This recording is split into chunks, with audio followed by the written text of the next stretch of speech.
Okay, so today I'm going to be talking about my Bieber experience, which is going to be a little different because I didn't actually meet him, and sorry for the voice and stuff. I actually, after the concert, got this cold, sick thing.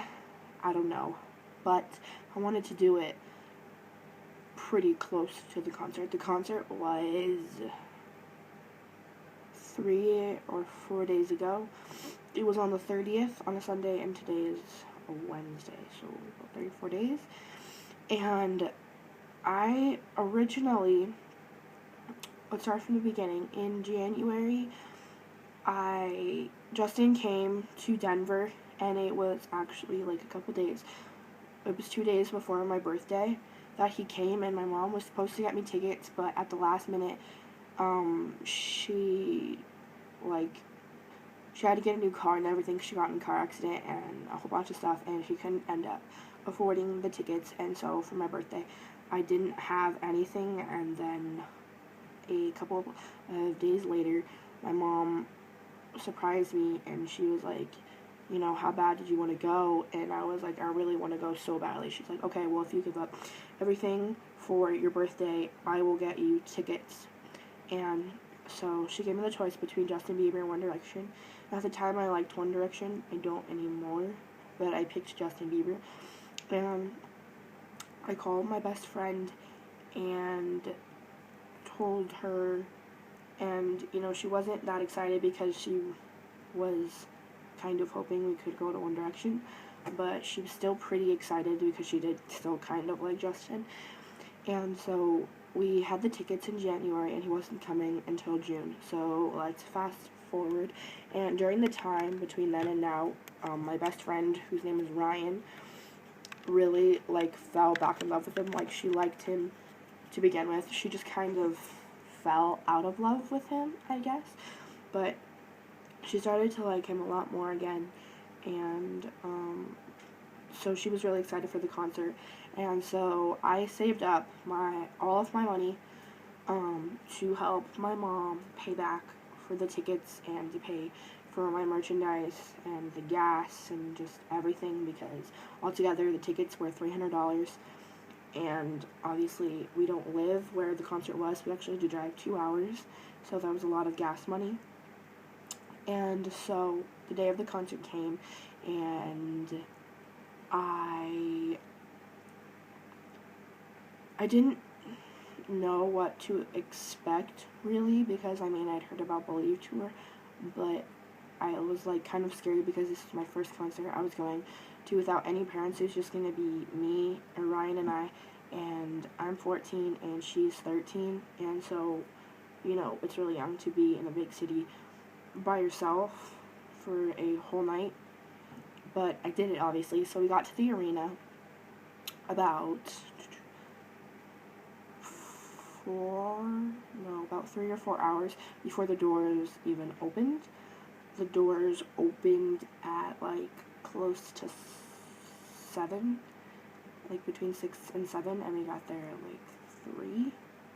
And so we got there, and we basically wandered around, and we got our merchandise, and I got 2 t-shirts and a beanie and a program, which was altogether probably close to $100 of my money that I saved up.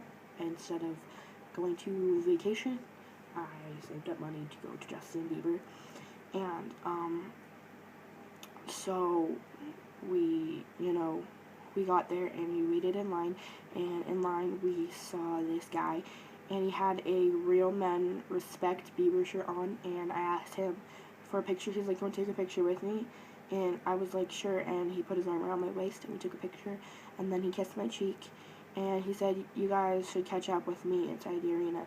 And so when we went in the arena, we kind of talked to him before the show and in between opening acts, and so we finally made it in by ourselves, which was scary for her.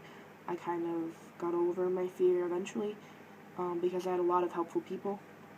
And so we got in, and we found our seats, and Mike Posner played, and he has a really amazing voice. I didn't know a lot of his songs, but I did really like his performance. He does have a lot of talent. So that was enjoyable. And Hot Show Ray, who I saw in concert last summer, was there again, and they were amazing like always, and I was so happy I got to see them again. And our seats were really close to the stage. We weren't quite on the floor, but like this is the steps and that's the floor, and we were like right on the steps. Like if that's it, we were like there, and that's the floor, and that's the stage. We were like right there, so we were pretty close. We could see him really well, and we were smack dab in the middle, so we could see all of the big screens and everything, and it was amazing. And so we waited, and the countdown came on, and I was screaming at the top of my lungs. I'd already pretty much lost my voice from talking and screaming so much before the show. I was sucking on cough drops to get me through it, and when he came out for the first two songs, he looked gorgeous, and I basically just stood there because I was completely numb. And the idol who saved my life and saved me from cutting and committing suicide and who got me through my hard times was literally standing right there. And for the first two songs, I was completely numb, and I couldn't move, and I couldn't do anything. I was in like complete shock, and I just like zoned out. I was just staring at him and trying to soak it all in at once. And then for the next couple of songs, I was screaming at the top of my lungs. I was dancing. I was going completely crazy. I had the time of my life. And then for like the last four songs, I broke down into tears and was basically like sobbing uncontrollably because he was so beautiful and he helped me through so much. And my dreams, who everybody said would never come true, that I would never get to see him, that because I didn't have money, I would never get the chance to, see him coming out of this tour bus like I did, and get to meet the people I did, and get to hear him live like I did, and have him drop his water bottle, like, right by me like he did, and, and it was all coming true. So I was, like, sobbing uncontrollably, and I turned to my friend, and we both cried the entire concert. When it was over, there was mascara streaks down my face. My makeup was all gone. My face was red. I didn't have a voice, and as I left the arena, I broke down crying again because I missed him so much. And when I got in the car, I basically curled up in a ball and cried the whole way home because I already missed him, and it was the best night of my life. And like I said before, when he was up on the crane, he had this water bottle and he dropped it and it fell on the girl in front of me. And I got to touch the lid that his saliva was on. But yeah, so it was an amazing night, and I met so many amazing people, and I'm really glad I got to have the opportunity for my dreams to come true. And when he comes back for Believe tour, whenever he does, I'm definitely going to get tickets because there are a lot of money, but even if you sit in the very, very back, trust me, the concert is going to be worth it all. And he is just as good in person as he is on CDs. He looks exactly the same as he does in pictures. He sounds exactly the same. His dance moves are perfect. Just everything was such an amazing experience, and I'm really glad I got to experience it. So I'll try to upload some more pictures to Twitter. If you want to see some, I did post like 3 or 4 on my Twitter, and you can go on my Twitter and look at them, which is at Kaylin's Bieber, which will be in the description. And if you want to follow the guy who had the Real Men Respect Bieber shirt on, his Twitter is Camden Pike, and the friend I went with is I'm a Warrior with an underscore at the end, and so I will link all of that down below. So yeah,